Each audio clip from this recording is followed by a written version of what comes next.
Welcome to the old whatwasthatradio.com YouTube account. Let me put on my announcer voice. Welcome to whatwasthatradio.com's YouTube account. My name's John Williams. Thanks for being here. Modern rock discovery, that is what Was That is all about. And I'm talking nothing older than a 2017 release. And of the 5,000 unique bands that I feature, well, 90% of those songs and their creations have been released since 2020. It's about being in the moment and driving forward into exploring incredible modern rock. Much like today's guests of Sophisticated Dingo, one of the two. And Lewis, it was a delight to make new friends with him. It was a delight to get to know about how he goes about creating music, what inspires him. One thing that I was drawn to with Sophisticated Dingo out of Australia are the quirky lyrics. I mean, quote, "It's like buying steak knives when you haven't cooked a day in your life," end quote. What song, who, why, where? Because I'm fucking into that. Maybe laugh out loud. I adore the energy these two create. So, I'd really appreciate a cheeky checking out of whatwasthatradio.com. Maybe a like or subscription to this YouTube account. You do what you do and what brings you joy always. Appreciate you being here. Here's a conversation with Sophisticated Dingo. Hey, John. I'm doing well. How are you going? Oh, I'm so excited to speak to you. Let's just get this properly presented in the old OBS so it's not too shabby for those watching on Twitch. Hello to Lux Bella, the first in the chat this evening. Awesome, there we go. All right, now we're looking good. Just because in the interview earlier I made a mistake of... I forgot to record it. I'm recording this one, Lewis. I'm recording this one. I really appreciate your time, man. I've been so excited to speak to you. It's been wonderful speaking with everyone that's involved in your band so far and the ease of the process to get to this point. So how was your day, firstly? Hey, John, it's great to speak to you too. I'm keen to be here along for the ride. You know, I'm so intrigued how our music's been found. Firstly, so far across the world, in a different time zone, and yeah, I've had a good day. I've just been working my day job. Now logged off for the day, and yeah, into proceedings for the night gig, dealing with all things the band. Yeah, no, I got to be honest with you because I've been up since 7 a.m. It's 11:30 in the evening here. I was about to say it's a late night for you, and that just kind of screws with my mind because it's yesterday for you. It is, but it's also late at night, and I'm just getting ready to have dinner soon. Yeah, no, Jyoti's just said in chat here, 1,000% going to fall asleep any minute, but had to pop in and say hype to listen to the full chat tomorrow. Thanks for doing this. All right, well, thank you very much. That's actually my partner who's upstairs, Jody, upstairs. And hopefully my bellowing voice won't wake her or Harley up, and everyone will be well rested in the morning. And I might be a bit late to get up tomorrow, just so we're clear. Okay, lovely. We'll keep our voices down. Oh no, it's too. I love speaking, and I can't not just bellow. But it dawned on me because we were talking about Jody and I earlier. Should I maybe have a nap, or what should I do to prepare? And I was like, well, no, I've done loads of crazy long days before, but I kind of feel like if I napped, I'd be a bit of a zombie. Have you ever had any accidental naps, or are you a nap king? I'm not a napper at all, to be honest. I feel jealous of people that can have a nap. The only time I come close to napping is when I'm very hungover, you know, after a big night, and I might contemplate going to bed, but end up just kind of stuck in the disillusionment of being so hungover that I end up just mindlessly doing something else, like watching TV or lying there without committing to sleep, kind of half undressed without really any will to go the full mile, you know? So no, I'm not a napper at all. No, I for some reason, I only became a more natural napper in my mid-20s, I think, when I just decided that I'd smoke more marijuana than I did the few years prior. I don't know what the change in the tone was. No, but I'm just glad that we can have this conversation. And like I said in the initial emails, I don't care what time of day it is. It would have been hilarious. Like, again, Jody and I were joking, should I just start this conversation wrapped up like an old sort of wizard sheep keeper, you know, Lewis, hello, like a creepy old witch or something up from the countryside or whatever. Yeah. No, it's been playing on my mind. I find it very cool working across different time zones, but I'm sorry you're up so late. No, don't be sorry. I'm psyched. I'm excited for it. Well, no. I'm pumped too. I think that, and this is what I always, for those that have been supportive of me and followed along with my conversations over the years, I always like to start by being very frank in just that I'm a very open individual, and it's all about what you're comfortable sharing. And that's not because we're going to suddenly dive and jump into a really holy shit moment and conversation. It could go anywhere, the conversation, but I think a lot of the time that people expect answers without necessarily looking to connect first. And so I hope this is the first of many conversations. And I hope that as I try and grow What Was That, and a Sophisticated Dingo keep doing their thing, you know, the context for me, firstly, so that you know sort of a bit more about what you're working with here, is that I have loved the idea of radio and broadcasting since I was a kid. I'm 34 years old now. I started making demos when I was 11, and you're not going to get signed up when you're 12, 13, 14, but that's not to say that I wasn't still sending demos off to favorite DJs or I would, when I was 16, 17, I'd try and get to stations and physically deliver them, try and make an impression, try and be like, look, you can mold me, I'm willing to work. And into my early 20s, I'd spent years and I got a few work placements, but nothing was really working out. And my mum's side of the family were Canadian. And we had a get together after my grandmother had passed away in Toronto many years ago. And I was like, well, maybe I'll just go and check out Canada and go on a little backpack adventure. And then I gave out demos across the country here, and then ended up getting a job on the West Coast at a modern rock station called The Zone, which is where I first played you guys that was a couple of years ago when I was doing a new music exposure show, which is where this sort of conversation, you know, it's taken, 18, 19 months to get to this point, and not because anyone's purposely slowed it down. It's just life has gone in fascinating shapes and circles, I suppose. I don't know why my late night brain is saying that instead of directions. That's the word I was looking for. Brilliant. Gotcha. No, interesting. So I had 10 incredible years working there, and went from overnight to evening to middays, and grew an awful lot. And I just felt like with the pandemic coming around that there was a lot more I wanted to test myself as an individual than maybe not necessarily was going to get a chance within the company. And that's not a slight against the company, and it's not a slight against radio. It's just a lust to keep growing as an individual and to see what I could do, And so this last 13 months for me in launching What Was That, which is a 24/7 radio station that's focused on modern rock music with nothing older than five years old.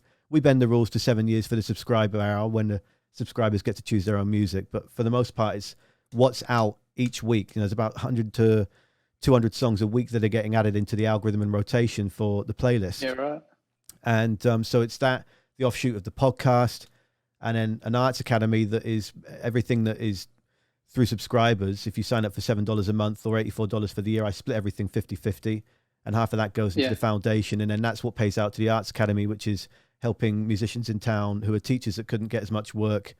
We're taking basically submissions now to try and support 15 to 20 people for up to 8 hours worth of music lessons on Zoom. So there's many things. I'm just throwing so much data at you, but I'm also sifting through what could be an hour of me talking and not getting much to Lewis and Sophisticated Dingo. But the context is important. And basically what that is that I live and breathe music. I chase down the newest and the shiniest and the most intriguing new songs and bands I can. And then I look to just find as much context and detail about them because I'm so fascinated by what they do. And so with you guys, when I first heard your music a few years back, I thought it was whimsical. I thought it was playful. I thought it was honest. It was upfront.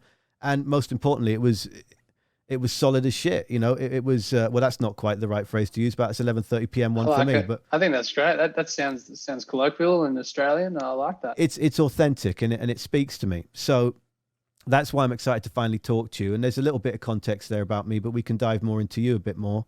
And what would you want to, when you think about music to you in your life now as a more mature man, what's one of the earlier memories you think back 2 years ago that inspired the want to be out there getting sweaty on a stage? That's a great question. And my mind immediately just goes to maybe when I first started learning music, like back when I would have been 10 or 11 years old. Who was that?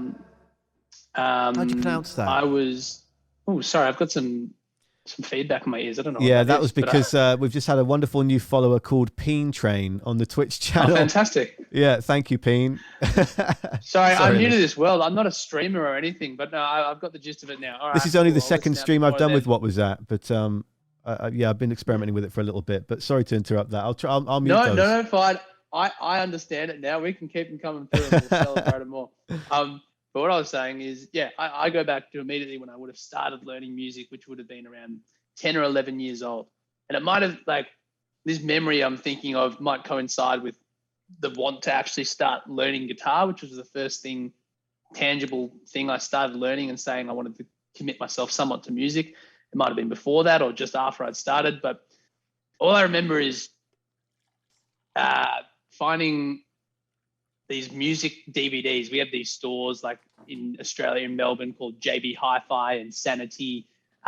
These kind of big electronic stores, and they sell, like DVDs and CDs and things like that. Back in the day, I don't know how they sell many DVDs these days, but you could always buy live concert DVDs. And my first memories, it's across a Robbie Williams DVD, a U2 DVD live in Chicago. And the Red Hot Chili Peppers DVD live at Slane Castle. And the thing I remember about them is you put those DVDs on, and for whatever reason, the sound system at home be set to a nice level to watch TV on. As soon as those DVDs go on, the sound through them was just so much louder than anything else I'd ever heard. You're getting all these beautiful camera angles, like being at a real show, which I hadn't been to at age 10 and 11. I'm watching this loud, vibrant musical and visual experience, and I'm just hooked by whatever is going on. And I would sit there for hours at a time on school holidays back when I was in year 4, year 5. So I guess that's junior school for you, or elementary school, whatever it's called. I'm still, to be frank, figuring out how Canadian school systems work. Yeah, right. Okay, good. Yeah, I've been here nearly 12 years. I've got no idea still. I just know I'm old. Okay. Well, yeah, we're all out of that system. So whatever. But yeah, I was just hooked from that age, and I wouldn't have known what it was at that stage. But translate that through to now, I'm just addicted to anything that's any music that is hooky, has a cool image to it, be the fashion attached to it or the attitude that comes through a band and how they display themselves visually.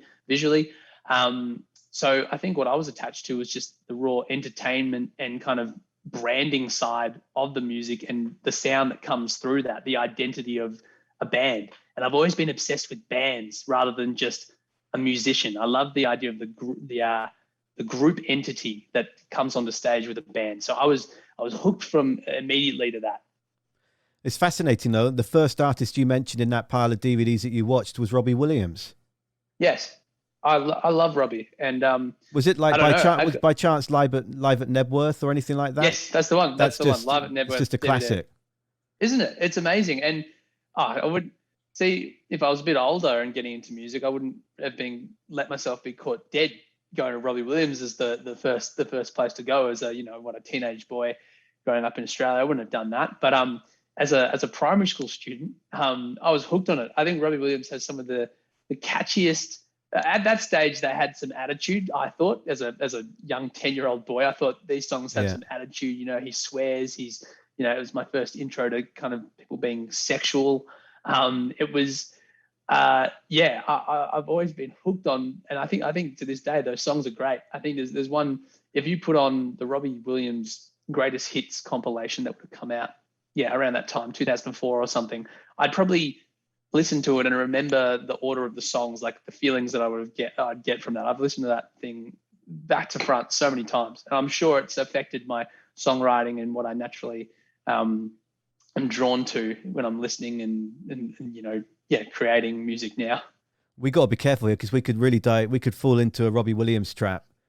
That's fine. And I'm quite happy to. I'm going to continue. I'm just trying to figure out, are you sort of mid to late 20s then? I'm trying to figure if you're several years younger. I am 26 now.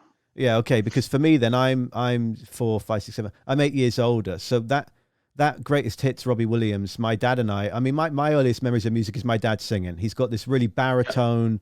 Everything he'd do would just be, I don't know how he gets so low. I don't know, but he would be walking around the house singing anything from Beatles to Neil Diamond. But if there was any pop hit or anything that really got stuck in him, from LL Cool J to Robbie Williams and Spice Girls, if there was one little kick he would just walk around and randomly at dinner, it would blurt out. My dad's a big inspiration for why I just became so at ease with just being goofy. Turn the goof on, let it go. And he's still alive. I mean, he's not watching. He's very much asleep in England at this point, and probably not even cognizant of what Twitch is to begin with. But I always remember that. But that Robbie Williams Greatest Hits album, we wore out in the car. And with Robbie Williams, he is a generational talent because he can do any genre. But he almost, it's not that he fits into, he would say maybe it's being a character, like I'm the blues guy, then I'm the rock guy, then I'm the pop guy and whatever. But he still has that Robbie Williams, and I don't like the use of swagger necessarily too much now these days. But if you're going to say someone's got swagger, then for me, it's him. It's just natural. It's affluent. It's charming. It's so charming. And for me, he was in amongst all the bands that I grew up loving from Beatles. I got given a Beatles record every birthday until I was like 15 years old. Every Christmas, my grandparents or my uncle or aunt would give me a Beatles record. And in between all those and the classics of Zeppelin and Sabbath and everything else like that was Robbie Williams for me. I mean, he was a walking clinic, and that Nebworth concert. I mean, the buzz, the exhilaration you get from that. That for me was a breakthrough as a teenager where I was like, I don't give a fuck what anyone thinks about music because that's their opinion. I like this a lot. And I think that was a big, because I was very unsure, and not to get, I warned you at the start of this, but I had something bad happen to me at 10 years old. And that's all I'll say, where, a couple of gents massively impacted my life. And I've spent 20 years working on becoming a much stronger individual. And so I was very insecure in my teenage years. And I went through, am I an emo guy? Right? Am I into Finch and the Used and Thrice? Well, I still kind of am really into Thrice, by the way. Am I a grunge guy? Am I into my Pearl Jams and Nirvana? And that's what I mainly settled on as I grew up. But I experimented so much with how I looked, and much like you were, to refer back to your point when you were saying you loved the aesthetic of bands and the mise en scène, how they put everything together. That's what I went through as a teenager. And so my parents were like, you should go to theater school. Guess where I ended up going? Because I just kept going through all these characters trying to figure out which one fit. Yeah. I love the fact that you mentioned Robbie Williams. So, but then also to dive back into your point, sorry, I get very clinical.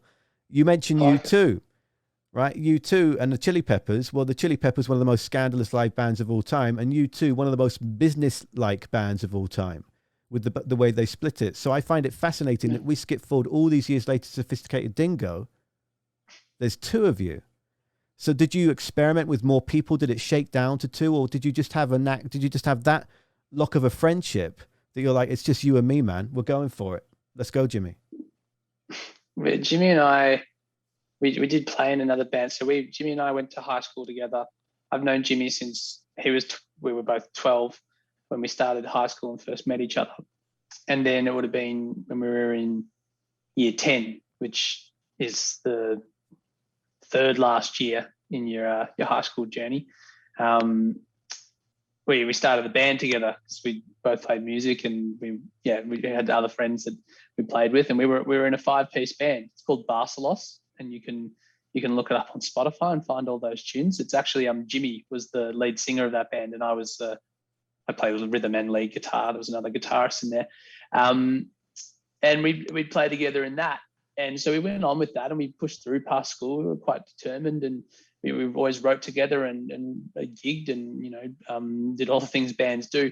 But just at one stage, there's one pivotal moment I remember where we were working on this song, and the drummer said, I don't like this. I don't want to be a stoner rock band, guys. And Jimmy and I looked at each other, and we were really into the song, and we're like, we could be a stoner rock band. That sounds great.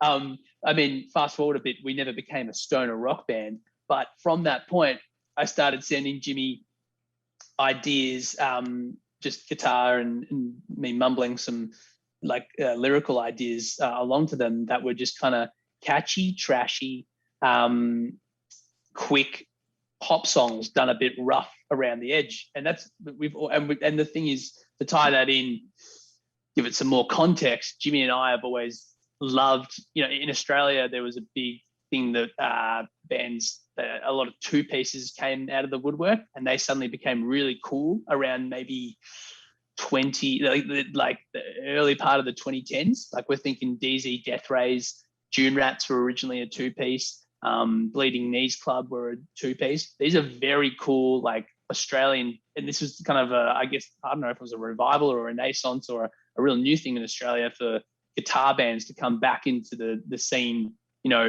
far adrift from, the last time we had them was the early noughties when the Strokes were on the scene and stuff. That's outside an Australian thing. But, baseline here is that 2010s, it was becoming cool again to play in these kind of trashy guitar bands.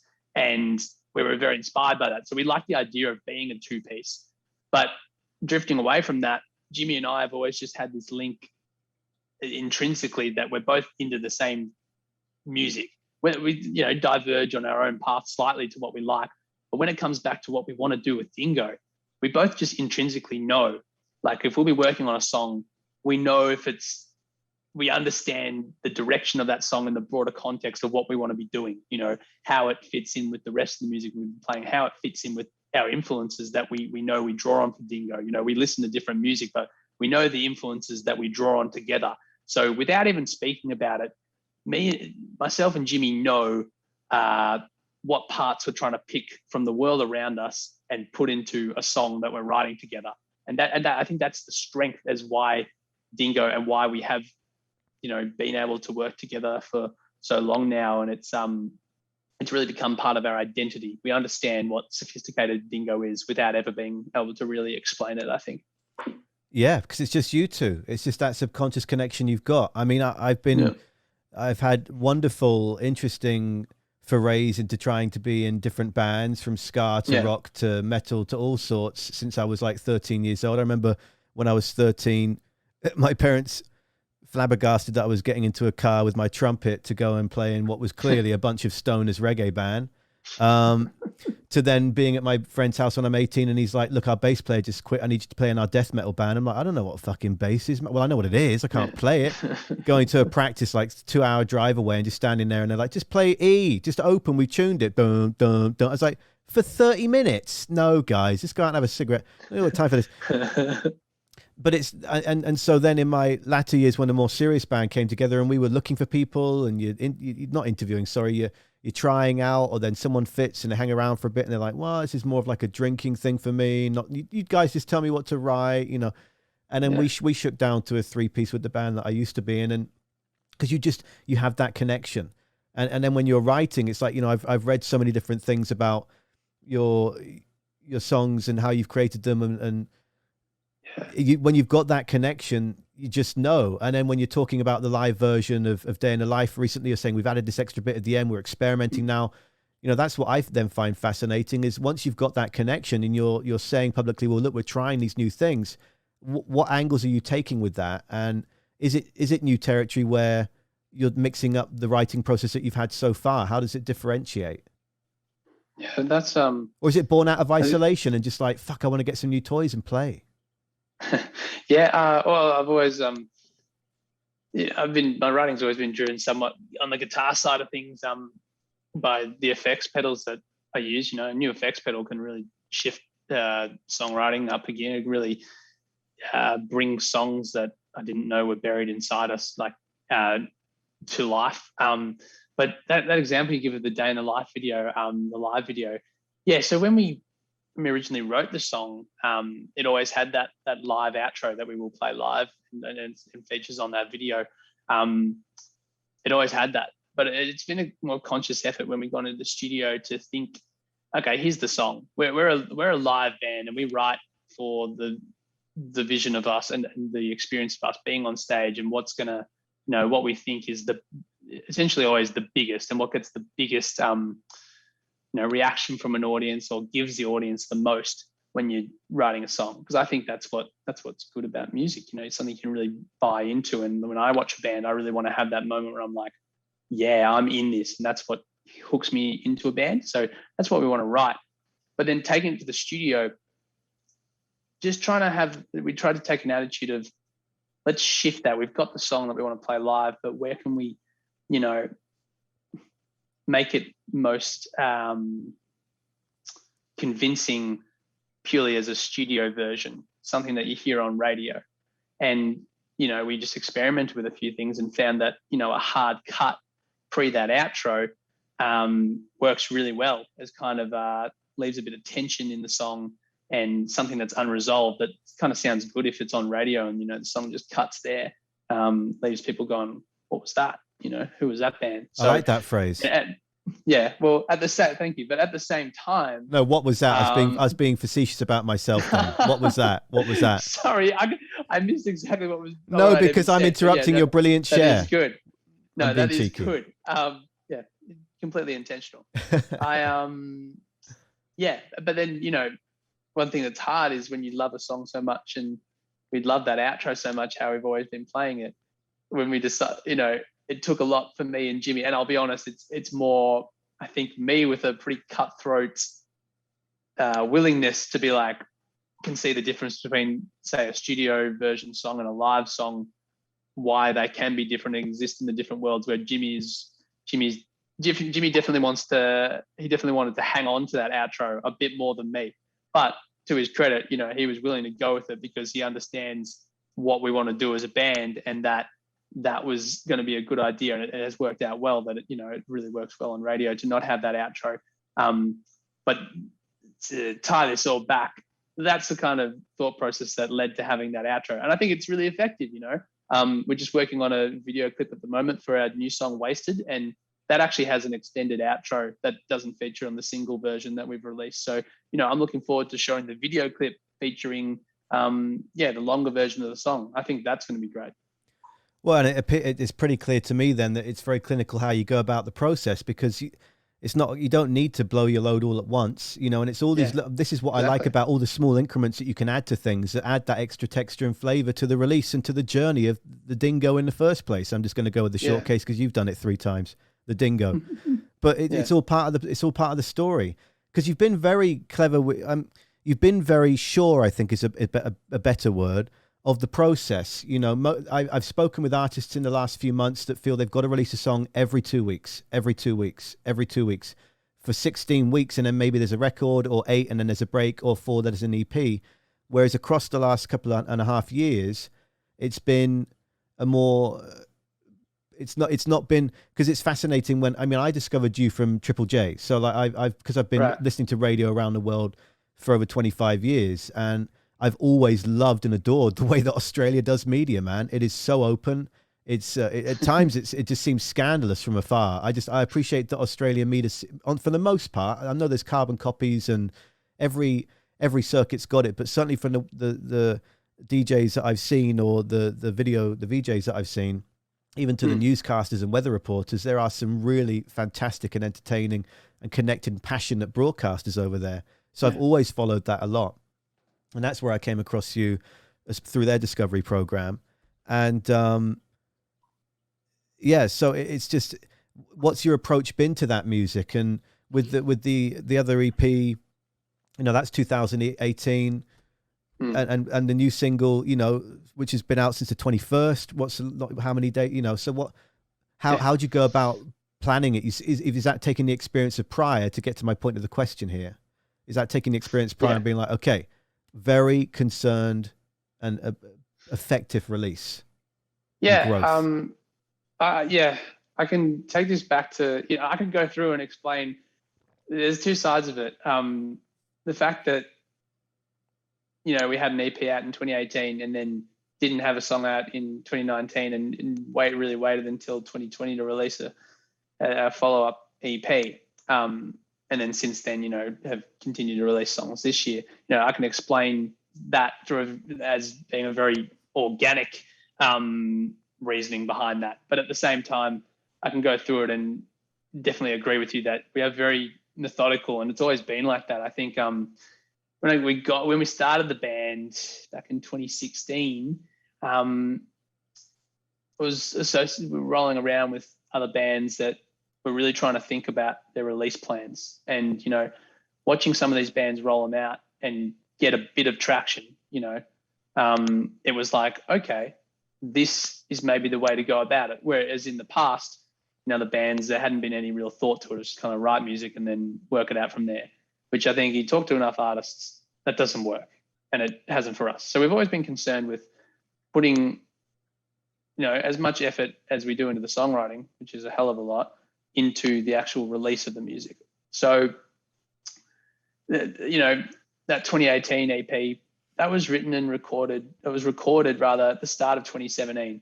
And, it started with the release of that song Head Talk mid 2017, followed up with a B-side called Money at the end of 2017, followed up with another single in early 2018 to finally culminate in the release of the EP by 2018.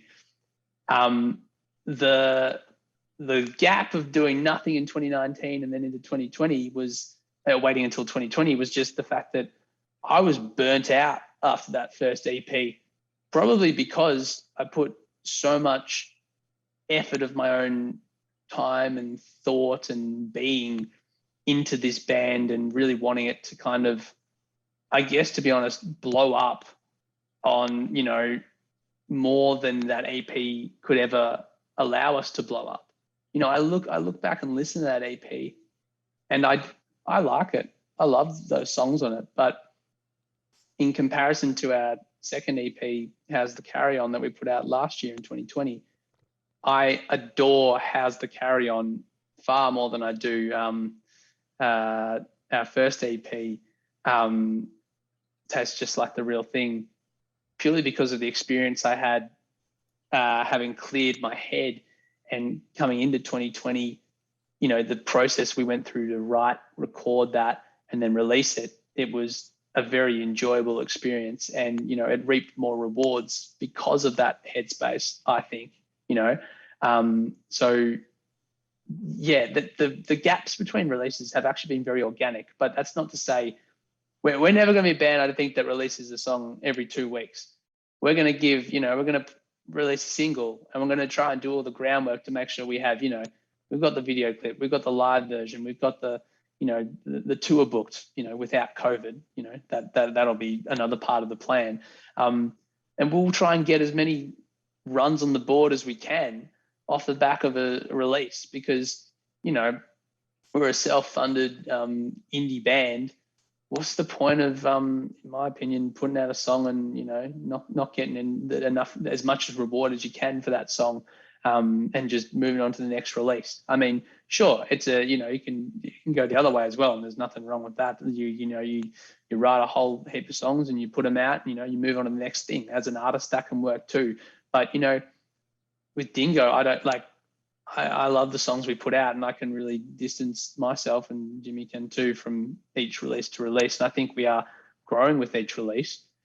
Sure, we could be maybe a bit more prolific, but at the same time, we both work full time, and I think we're still growing leaps and bounds with every release we do, and I see it as a really good natural progression that has the potential at any time to become exponential. If the right song comes along, and if we give each release that we put out enough thought, and put enough effort into it to really, if we can write a song that I one day look back at and go, yeah, that makes sense to me on a timeless scale, then I'll be stoked, regardless of the success that song brings. So, I think what's important is that we're not just some business band that are really a business that thinks, exactly how we're going to release things. We do that, but we also put so much time and effort into the actual art and crafting of our songwriting that I think is really important, and is what I will look back on as being most proud of. That is a fucking awesome share. Thank you, Lewis. And I'll be honest with you. Like it. I'll be honest with you, because when I asked that question, my boss man, you've just woken me back up from my late night fucking almost passing out, because my boss said to me 11 years ago that anyone could be on the radio. He could train anyone to do it. It's about the people. It's the passion and the drive that you've got, and the focus that you've got to grow and to improve. And that a lot of people can spend a long time saying very few words. And that's what happened with my question to you, to lead into that incredible share and answer that has just completely put a rocket up my ass and woken me back up after, I think this is like hour 17 of my day. And that's inspired so many offshoots. So some context about me is, when I first left to start What Was That Radio, I had a real battle in my mind of I know why I'm doing this. I'm doing this because I want to keep growing. And I've spent the last year doing so many YouTube courses and all these brilliant people that put out these, here's how you use Photoshop and Premiere Pro and everything else like that. And just really doubling down on what I studied extensively in school, but 17 years ago. And technology has advanced so much that, okay, if I need to have a good looking website or apps that work, or even, the scene in here that you can't see that you'll see in post when I link you this video, and you'll check it before it goes live, because that's what I do with all the artists, by the way. Right. And, every step is just trying to keep growing that. But at the start, in the first few months, I realized a few months in that I think this has been born out of me trying to put the middle finger up at who didn't give me the chance to grow where I was quite happy. Because the reality is I've gone from a secure job with a great retirement plan that was, 60 grand a year, to being an independent individual. So I'm really proud 13 months in to have earned $13,000 from only 150 people that have supported me so far. And when you answered that and looking back at growth and looking at the direction, and that inspired then conversations I've had with artists prior where they've said some have said, I feel I have to put a song out every 2 weeks. I have to, this label, this promoter, this so-and-so says that this is what it is. It's a system you have to do. But it all boils down to just that word in that itself. What I've learned is systems. We don't all have a Taylor Swift system or an Ed Sheeran system or Adele system when it comes to the vinyl sparking some controversy lately. You don't have that system. You're referring to you and to Jimmy, motherfucker, we got jobs, we got lives. We need to be cognizant of that. We need to be precious and secure in what we're going to do to organically grow. And I'm a firm believer in just that, in that everything shakes down through lived experience. That's when you can look back and really learn about yourself. And so for me, I've learned in the last 3-4 months alone more about myself than I have the last 10, 15 years. Oh God, don't lose my voice at the end of the day. And I've learned that it's probably a sign that I'm really shouting. I wonder if they're going to, no, I think Jody. You're passionate. Okay. I love it. I take it as oh yeah, very. But it's just been such an adventure I feel now that, and this also, your answer inspired this thought in my mind, which is that when I left commercial radio, I had an incredible following on social media. And I remember saying to myself, well, if 1,000 of these people follow me across and help support me, then I'm not looking for millions. 1,000 is a livable wage, and because everything's split 50-50, it's going to be putting, 30 grand a year back into the local music economy and Canadian artists and artists like yourselves. When I'll talk with you after this about, I always try and buy signed vinyl or merch or whatever from artists that I speak with to then give away to the community, and in turn try and put more money in you, the independent artist pocket, so you can keep growing and doing the awesome things you're doing.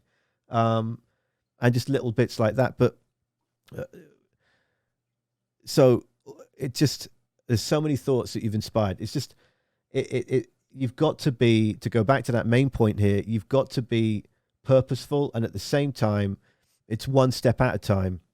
And so to speak to myself and finish that point, the amount that I've grown in 3 or 4 months to just grow but chill, grow but ground. Yeah. I'm 34 years old, and it's like, Jesus, what's the big panic here? I thought I wasn't afraid of it, but what's, so grow, ground, look and learn, and acknowledge the past in a positive mindset, utilize the hurt of the past, turn it into coal to burn straight ahead, so no, I loved that. I loved that share, man. I appreciate it. I'm glad. I think my biggest learning with Dingo has been to don't just, put all the effort that I can into whether it's songwriting and planning a release or, networking, engaging with the music scene and, growing, becoming inspired, put all my effort that I can into that, and get that out, go do the recording sessions and, prepare the EP, get it done, prepare everything as much as possible. But once you hit that metaphorical go button through PR and releasing it, all the different channels you have to, once that go button's hit and the song's released, just step back and enjoy, be able to appreciate all the work I put into it, because you can get burnt hard if you sit there and think, oh, why isn't this person playing my song? Why hasn't it been received in this way?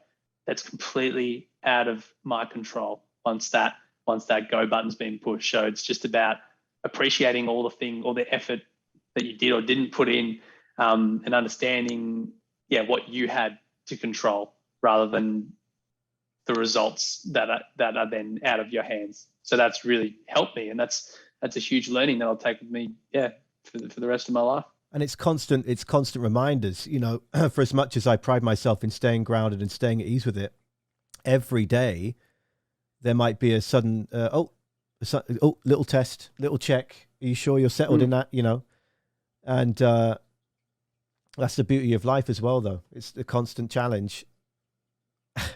Yeah, I really agree. I'm really hoping my voice clings on here. No, I'm sure it will. If not, I can ramble all day. So much tea today. Can you see the cat? Can you see the cat passed out next to me here on the desk? Yes. No, I can't. Oh, yeah, I can actually. Thanks for pointing out. I saw her him or her walking around in the background before. Yeah. Every time I speak with someone, he jumps up and starts doing a more hyper animated kneading session than usual. I think it's the most polite way I can phrase that. It looks eerily, scarily sexy, and I don't understand it. But he's completely out cold right now. He was doing that at the start of the interview, like, oh, the Australian has appeared. Okay. I'm glad I put him to sleep. The third chat today, so he's like, oh, okay, cool. Yeah. Three people to show to. Yeah. You got some great guests on. I saw you got Kapichi on tomorrow. Yeah, they're on tomorrow. I'm so excited. Yeah. I've come across them before, and I found that very cool. And I was going to ask you. I guess it's a good time now. Like, I'm looking through the various playlists that you've tagged us in, and on the website. Like, you do have an interesting selection of Australian artists and New Zealand. The Beths I saw. Yeah. How you? So is it primarily through Triple J and Triple J Unearthed that you're finding these Aussies, or what's the channel? Because I'm always so intrigued by this. Basically, it is just there's a community member. I don't think she's watching right now because it's probably a bit late. But there's a community member called Liz who's supported me and listened to me on the radio from commercial to this for 10 years, and she's constantly asking me for the link because I basically have hundreds upon hundreds of websites bookmarked from the last 15 years of my life.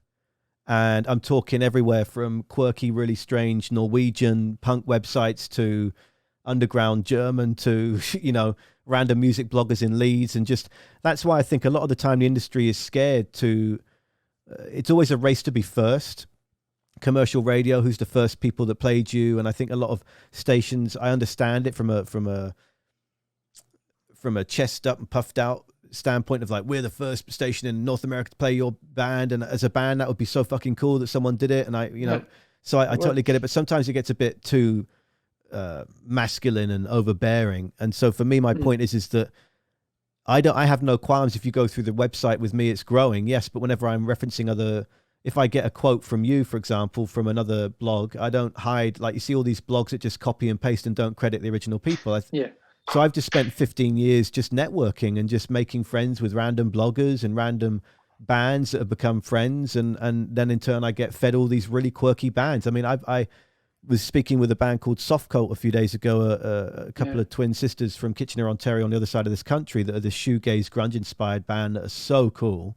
And I was saying that when I was first sat down at the start of the pandemic going, I think I'm going to quit my job and build a radio station. And I want to just spend a weekend just getting stoned and really just digging.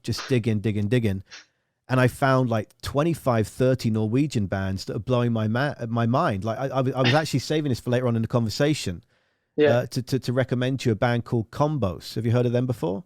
No, I haven't. And I was hoping to lead to that I would be able to come away with some bands. I can email you. About. Yeah, you will. Please. I'll do it after this before I go to bed when I go for my nighttime joint. But Combos, I came across, they've got a song called Boom Shakalaka that reminded me of playing Crazy Taxi on the Dreamcast and the Offspring soundtrack when I was a kid. It's just got this rampant throwback punk, I don't give a fuck, but it's accessible energy. But the main song from them that I also discovered was Mad Beef. But everything that Combos do is just so... It's just scandalous. They just write things that rhyme, and they combine so many references to film and TV and modern pop culture. And brilliant. They've got a song called Fuckboy listens to insert cheesy band or whatever it is. They just it's just scandalous. Another really intriguing band from Norway, a Pom Poko, and to me it's they probably aren't. I've tried to speak to them for a few years, but they've said, look, our English is terrible and we'll get there one day. But for me, it's like they think it's the early days of the Beatles and they're on ecstasy lying in a field somewhere.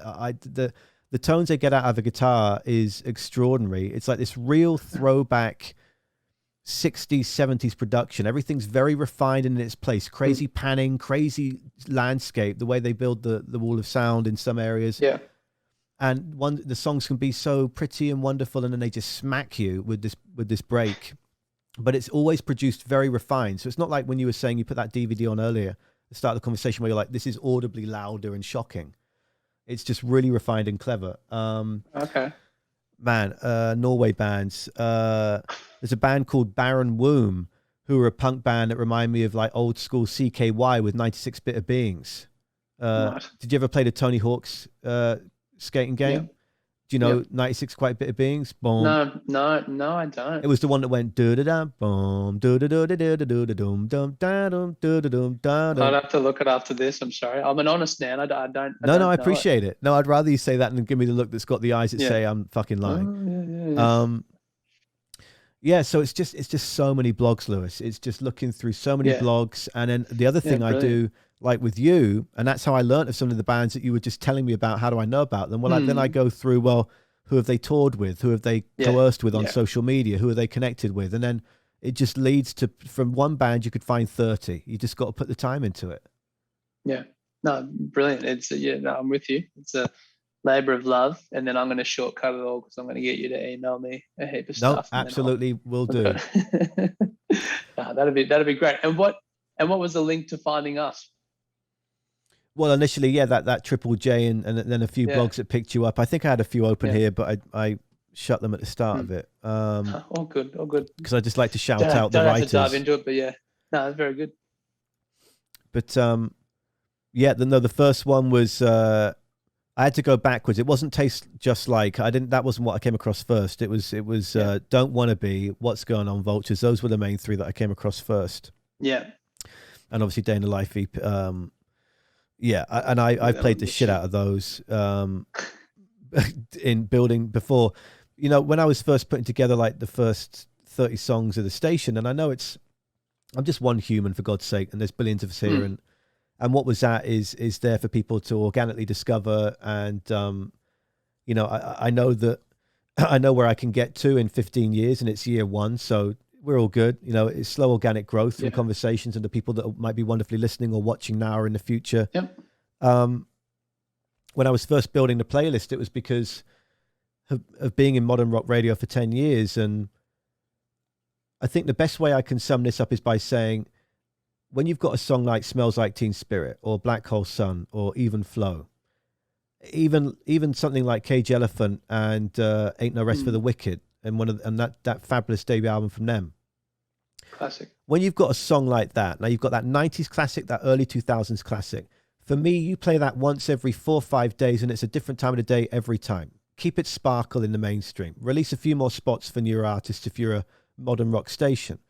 And I just grew frustrated with the lack of space. And then knowing how much I'm just obsessing on the side, I didn't want to and having spent 4 years trying to get 1 hour on a Sunday night to do New Music Exposure, which is where I first featured you and contacted your camp a few years ago.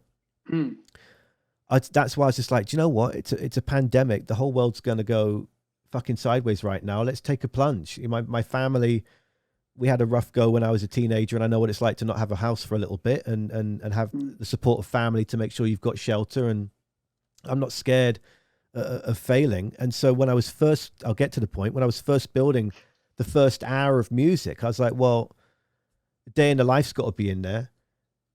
And the first song I played was Nothing But Thieves, one of my favorite bands. Yeah.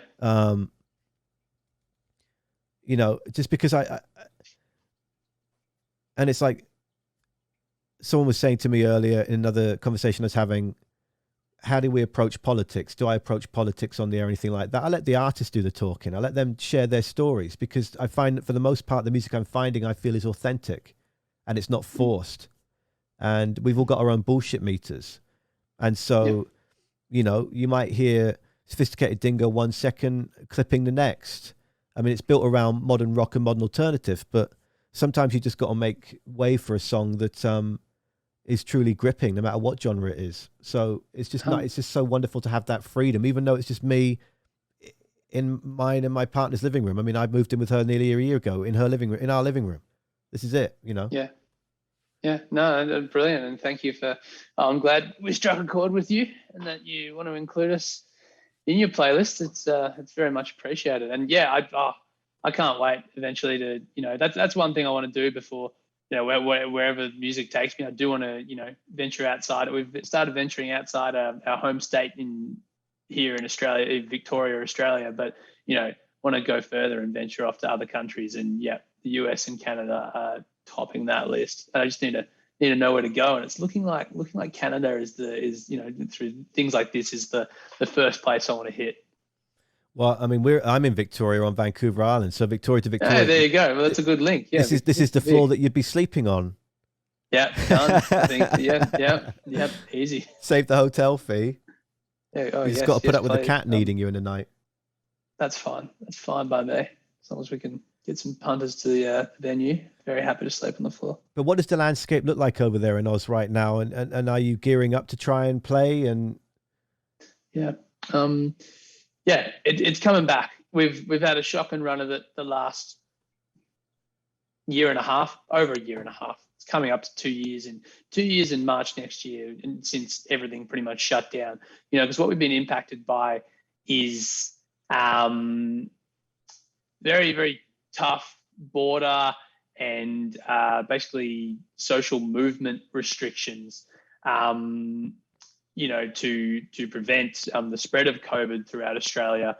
So as a consequence of that, you know, we've really lost live gigs for long periods at a time. And when they have returned, you know, they've been subject to rules like only seated gigs, only gigs with one person per 4 square meters. You know, in the last roughly over 18 months, you know, the best we've had of it has been gigs with no masks and people, one to 4 square, maybe 1 to 2 square meters kind of allocation. You know, and like the plus side of that is we've got to play some kind of bigger venues that we wouldn't have been able to. But at the same time, there's just been no continuity and no consistency in being able to play shows. But now, I speak for my home state, Victoria, here where we reside. You know, when our state hits 90% of people with 2 doses of the COVID-19 vaccination and they're over the age of 12, the capacity restrictions are all going to be dropped. So we are going to be able to go back and play full capacity gigs. And that blows my mind. Like, that hasn't been the case since March 2020. And so as soon as that happens, our schedule is we've got, we had a whole tour booked in for Day in the Life across Australia throughout September. Most of that got canned, unfortunately, but we are going to do the Melbourne show in January. We've got a show in Sydney in January. And then we're going on tour with another band around Australia throughout February and March, which should be announced soon. So the first quarter of our year is action-packed. And then, meeting up with our booker, having a call tomorrow, and then going out for a beer the night after. So we'll start putting the wheels in motion to plan the middle part of next year as well. And I'm just so excited to get out there and, play music. Have a key component of my life back. You know, it helps me in my other part of the life, you know, doing my day job. I feel more motivated to do that when I know that I'm, you know, logging off at a certain time to get in the car and drive, you know, up to Sydney for a show the next day. You know, that motivates me more for every part of my life. So, you know, I can't explain how excited everyone here in Victoria and Australia is. We are absolutely pumped. And, you know, oh my God, the other thing, you know, international touring is going to be back as well. I've got tickets to go see Gorillaz next year. I got tickets to go see the Strokes for the only second time in my life. I'm so pumped for next year to see that. It's just blowing my mind that I'll be able to see those bands. So, yeah. They're coming to Oz, or you're going somewhere? No, they're coming here. So I think in July, Gorillaz and the Strokes going to be here in July. So very exciting time. Yeah. It's palpable, man. Is it the case Yeah. right now where they've said, right, these shows can go ahead, but it's this Yeah. capacity, and then you hope that when everything gets to a certain point, then they say, right, it's fully open and there's more tickets That's released, or yeah, they're saying that now, but no, they've committed that it's going to be, capacity in Victoria at least. Different states have different rules, but yeah, Victoria, we know that once we hit this target, it's open. It's full capacity. Sure, you can't prevent. Who knows what will happen? Another strain of COVID comes in and changes the whole game again. The vaccines are redundant or something like that. Who knows? I can't predict that, but this is more certain than anything we've had for the last 18 months, because we've had, you get a period of no lockdowns happening, but then all of a sudden there's an outbreak of COVID and we have to lock down again. And just like it happened from in August, everything was fine. We had our tour booked for September.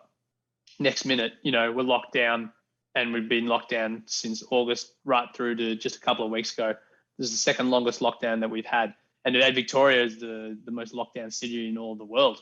We took that record from, I don't know where else, but we took that record last month when we were in our second longest lockdown, which was 110 days or 111 days, I think, off the top of my head. So we've been through it, and we are so ready. So ready. I mean, I've been very lucky throughout the whole process of all what we have been through, but yeah, I can't explain how good it is, one, to just go to restaurants at the moment, and then two, to know that I'm going to be able to get back on the stage, to see a full room.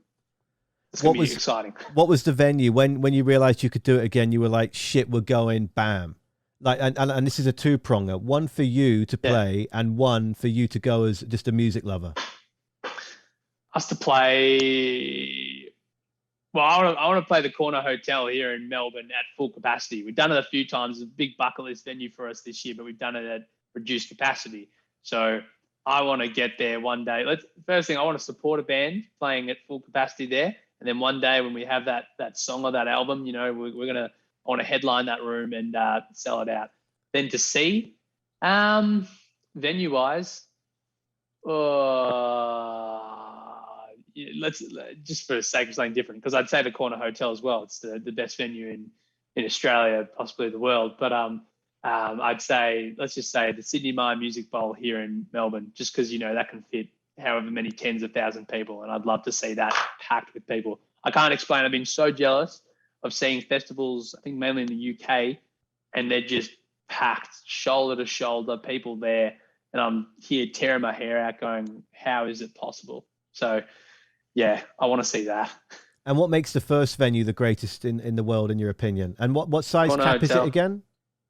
Size cap, it's probably 850. It's probably 850 people cap.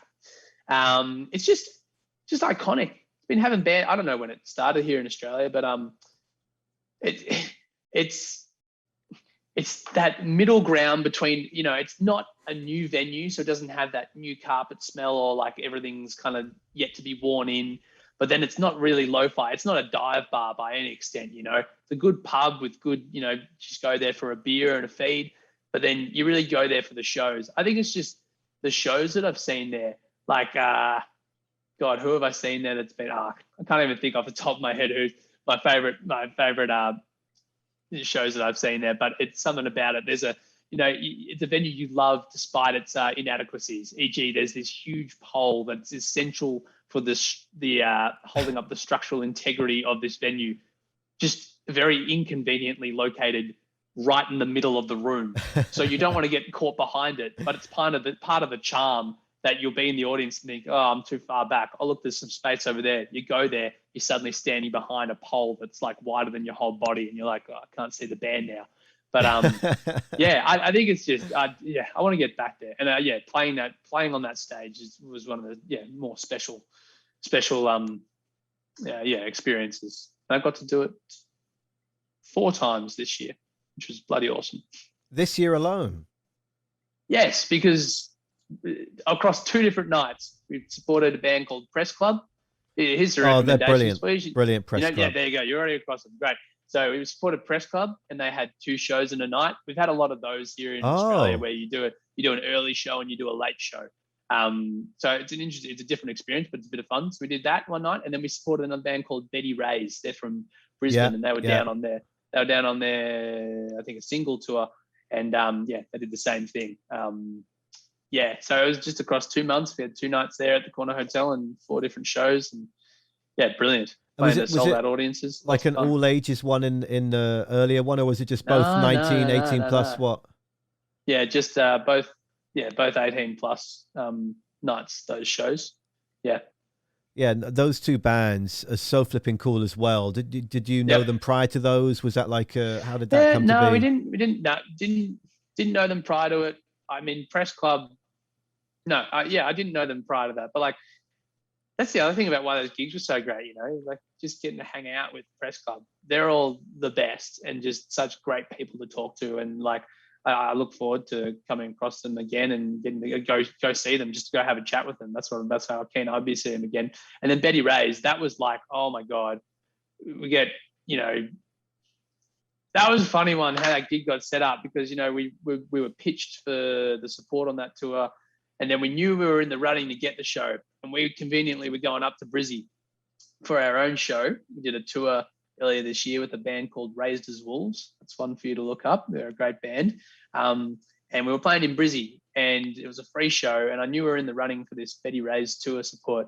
So I messaged the band on Instagram and said, "Oh, we're playing at Greaser Bar. You guys should come down." And the lead singer, Jacko, to his credit, absolute legend, came down. So we had a few beers, and then, you know, a few weeks later, we got the actual offer to play the show.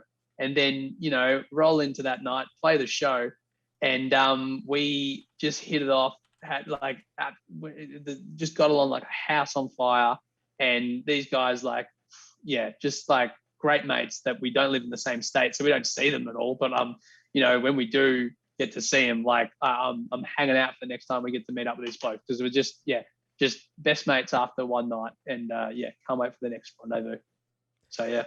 Because how have you approached networking? I mean, prior to the pandemic, and then even during it, how have you gone about doing your thing and still looking to grow and move forward with the Dingo? It's true. Don't think about it much, to be honest. Just you know, we both have a good ear to the ground on what bands are popping and who's in our scene, who are the right bands and whatnot. That, you know, like, just basically during the pandemic, just on Instagram, you know, just you know, give a band a like on a post and then a comment, and just, you know, I found a band today. Here's a great band. If you've heard of this band, I'd be amazed. They just had a couple of hundred likes on followers on Instagram, and I somehow came across them on Spotify. They're called Organs, and they're from Sydney here in Australia. And I started listening, and I was like, oh my God, this is like everything I want to write musically. So I just sent them a message on Instagram and said, hey, love your tunes. Let me know whenever you're in Melbourne if you want to play a show. And that's my attitude to it. You know, just real loose and like not asking for anything or not wanting anything out of it, apart from just saying, hey, I like your music. Would love to meet you. Have a beer one day. That's it. And then, you know, if it happens, it happens. But yeah, do that enough. And, you know, if you're obsessed enough with your local scene, then, you know, that stuff will come along, I guess. Yeah, it's been really fascinating, just the different ways in which I have to reach out to bands now. You know, before there was a system for 10 years where you go to your music director sends an email goes to agent comes back to him, he checks it, goes back to you. Sometimes you're in the same CC'd situation. And now for me, it has been, you know, my partner Jody was saying to me, like, you got to just message people on Instagram. And yeah, it doesn't matter, because just whatever which way, you know. Yeah, and Instagram and Twitter has become my biggest tool of getting in touch with bands, because it's always just seems to be that these, and I think it's a lot of timing as well. Like, there's been some big bands on Twitter that have gone, oh, thanks for playing that, and I go, oh, cheekily, do you want to chat sometime? They're like, yeah, fuck it, let's do it. That's it. Yeah, that's my attitude. We take, you know, if someone's interested, we want to hear more about it. I want to learn more, you know. I want to know, you know, I want to know more about Canada. More people listening to Sophisticated Dingo there. We need an in, you know. We need to find these things out, and who knows, we could come and get big in Canada. So I'm willing to engage with, you know, anything. Yeah, that's how you go. It was just, it's got to be. I love when it's just that organic. It's just passion meets passion. All right, let's go. Let's keep growing. And much like I said to the Howlers earlier today, what I'm really excited about in these new friendships that I'm making, and I'm adding you into that, Lewis, is that I'm excited to converse in like 10, 15 years and go like, all right, let's look back at this shit. And whether it's Yeah. Sophisticated Dingo still going along or a rebrand Another or band, whatever, who knows? Yeah, exactly. I'm just so fascinated to move forward and to connect with new souls, and that intrigue me because they're creatively exciting. It's the simplest way Yeah. of explaining it. Oh, not brilliant, John. Happy to go along on that journey with you. I'm glad we've piqued your interest, and yeah, definitely happy to get back in touch. And I will come to Canada. I'm desperate to get out of Australia, go on an international trip. So yeah, if I make my way there, I'll be hitting you up.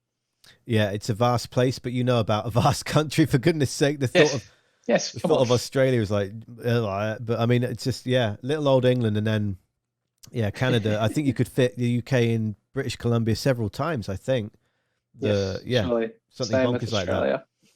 But yeah, I mean, this is great because usually the last thing I dive into is music. Let's talk about music. Here's 3 for Yep. you. You give me 3. Okay. But I mean, you've already done that throughout the interview rather. So I will. It's a conversation. Well, same. But Yeah. let me after we're done, go for a walk. And if I forget, I'll definitely send something in the morning with a bunch of bands. And I'd love to get some back from you to then throw up on the website for people to discover through your recommendations. Definitely can do that like that. As you said, I've mentioned a few, so happily I'll give them to you, and you can pass them on, please. Sweet. I to be frank with you, Lewis, I never really plan too much when I discover a band that's so new, because I just like the conversational part, to just exploring and getting to learn about each other, because I don't want to feel like I'm ahead of you with asking when you don't know anything about me. And I really appreciate, man, how cool you've been with regard to the fact that I'm so excited to speak to you, but exhausted. Yeah. It's just like it just suddenly hit me right before this. So I've been so excited for this chat, and it's been such a thrill to get to know you a little bit, man. I really appreciate your time. Thanks, John. It's been great. I've been looking forward to this for ages, and yeah, happy we got to do it. And yeah, it's great to meet you, and I look forward to meeting you in person. I'm sure it'll happen. Yeah, that's the spirit for sure. And then what we can connect on next time is when I listen back to this tomorrow and be like, oh shit, why didn't I ask all these questions? So then that's cool. What we fine by me. Once you've done that tour, we can reconnect, or once there's a new single coming, we can reconnect and continue the conversation. Done deal. Very keen. Give you the inside scoop next time. You need to get to bed though. I'm just realizing it's past midnight now. Yeah, and it's 20 to 1 or something. That's all right. It's all right. No, sorry. No, don't be sorry. No, for goodness sake. Let me just check everything I've got open here. Did I have any of these tabs open for a specific reason? Yes, I did.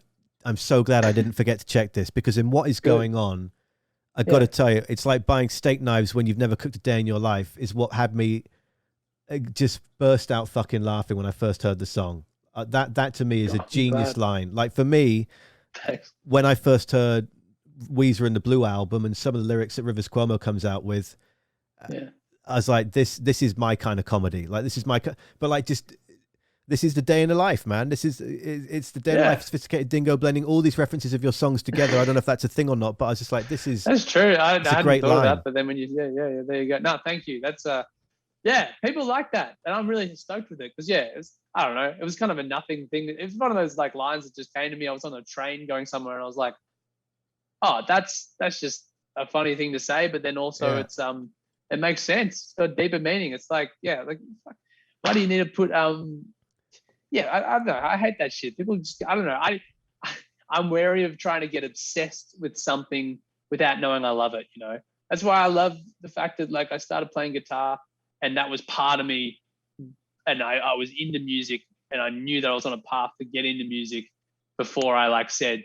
I feel like there's a lot of people that might be like, I'm gonna start a band without even really getting into what music is first. Or anything. I'm not just talking about music, could be anything. It's like, oh, I'm going to be an Instagram cooking influencer or something like that. and they've never cooked anything before, but they like the aesthetic of it, Yeah. And I'm not saying I don't like the aesthetic of things. I love the aesthetic of things. I led with that in this chat, but I just love that line, because it's like, why, so many people do that. They buy something so expensive and ridiculous. You don't need to buy steak knives if you've never cooked a steak before or something like that. You're not gonna that's just how it sits with me. It's like, I don't know, like do the work and then go buy yourself something nice. You don't need to do that. It never works. But that's the power of the self-narrative, man. What we can persuade ourselves to get into, get the subconscious into the consciousness, and then, oh my gosh, I'm a flipping cooking expert. I'm Chef Ramsay, but I can't fucking That's cook. it. Yeah, that's it. That's it. No, I think the simplicity is what I liked about it as well. I mean, the way you've described it is around what it just felt like in the delivery and the line itself. It's just like, this is just so casually cheeky and brilliant. So yeah, I'm glad that I checked those tabs before I closed that. And then Peen Trainer said in chat here, this has been the perfect viewing time for an insomniac Canadian who hasn't adjusted to DST yet. Does that mean P Train daylight savings time? Is that not yours? What is daylight? Is that here or is that daylight savings? Do you have daylight savings? We have daylight savings, and that's what AEDST is. Oh, AEDST is Australian Eastern Daylight Savings Time. Okay, I'm just figuring out now that the clocks went. Did we lose an hour, Train, or did we gain an hour on Sunday? If I woken up. Oh, yours has changed, hasn't it? Just checking if I've woken anyone up. I think we're okay. When the cat turns and is like, "Fuck, someone's upstairs." It's like, oh right. No, we're too loud. Having too much fun. But yeah, no, we have daylight savings has just kicked in here, which just means more sunlight, which is nice. So cool. Yeah, no, I think we lost an hour. Train saying in chat, 50% chance my joke is backwards. Or my joke is legit. Yeah. Either way, my brain's just reading it like it's the first words I've ever read in my life, apparently. Yeah, well, I'm glad they were along for the chat regardless. So no, that's awesome. I really appreciate it. Yeah, there's some interesting names in here. Peen Train, yes, Six Flags, Magic Mountain, Lurks, Ladybug, Kitten Rescue, another TV viewer, Academy Impossible. Yeah, thank you all so much for coming through, Lux Bella. Yeah, really appreciate everyone that's come through so far today. I mean, this conversation will go online on YouTube. What I always do, like I alluded to earlier, Lewis, is I will send everything once it's packaged up to the band or the performer I've spoken to and say, if there's anything you don't like here, it changes. It doesn't go live. If there's anything you don't like in it, it gets taken out. I mean, I don't think there's anything scandalous in our conversation, but I just want you to see what it's going to look like because you're attached to it. It's also your art because you're it too. You're a part of it. Yep. So it'll go on the YouTube. What was that radio YouTube? Probably 3 or 4 days from now. And then it'll be a part of the podcast and all the podcast platforms that it goes out to maybe in 3 or 4 weeks. There'll be a slightly longer delay for that. Fantastic. But yeah, I'm going to email you about Norwegian bands. I'm going to email you about Calvin Louise. I'm going to email you about Soft Cult. Kikapichi. Yep. Do you know Saint Agnes? No. They're a rock band from England. Good friends, I think, with Kikapichi. Really? Okay. Led by Kitten, who is just this fierce front woman. They're just a really cool rock band. Yeah, I feel like Jack White would want to be in this band. That's how cool and quirky and distorted. Very fresh. Really cool band. Very fearless as well. Right. But yeah, Lewis, thank you so much, man. Yeah, I'm going to go and have a little walk before bedtime. And then I'll come back in and email you. Lovely. Sounds great, John. Hey, pleasure to meet you. And yeah, thanks for having us on. Look forward to seeing you in person and sleeping on that floor after playing a Crack and Rock show with you over there in Victoria. Awesome, man. Yeah, and I've got a new phrase now, which is much keen. Much keen. Much keen. I love it. Much keen. He's keen. All right. Hell yeah. Okay, great. All right, great man. to meet you, John. Pleasure. Have a great rest of your day. You too. Enjoy your sleep. Bye. And that, my friend, is a conversation with Lewis of Sophisticated Dingo. I really appreciate your time being here. Whatever you're doing the rest of your day, and as always, please look after yourself. And I hope there's some fun and smiles involved in the rest of your day too, because we've got to cherish that positive. For now. Cheerio.